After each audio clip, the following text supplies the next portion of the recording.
Oui, donc la question était sur l'entretien, la durée de vie du média filtrant.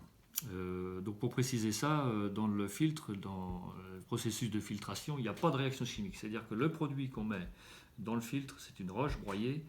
Elle a un rôle mécanique à assurer, et elle n'a surtout pas un rôle de réaction chimique. Donc elle ne se décharge pas, elle peut s'encrasser, c'est tout. Donc on fait des contre-lavages, et ça on règle le problème. Mais jamais on a à changer la charge, jamais.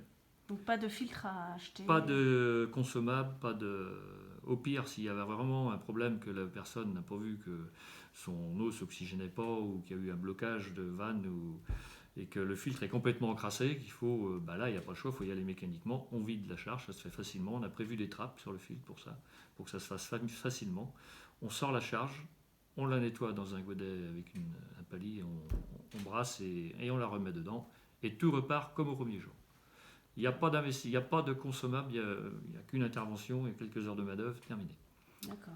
Et ça dure des années. Ah oui, bah les premiers sont toujours avec leur même charge filtrante et ils sont aussi efficaces que ceux que j'ai montés la semaine dernière, hein. Donc, 10 ans. bah, depuis 2012, donc voilà, il y a D'accord. 7-8 ans derrière nous, c'est suffisant pour montrer que ça peut durer. C'est inusable. Il n'y a, il y a pas à changer le média, il y a à le nettoyer s'il y a une fausse manœuvre ou un bouchage qui fait qu'il y a accumulation de fer dans le filtre, ça peut arriver, c'est arrivé. Alors, on y est 2 heures, on le vide, on le lave, on remet et c'est reparti. D'accord.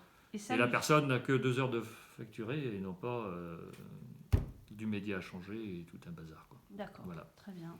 Bon, bah, c'est parfait.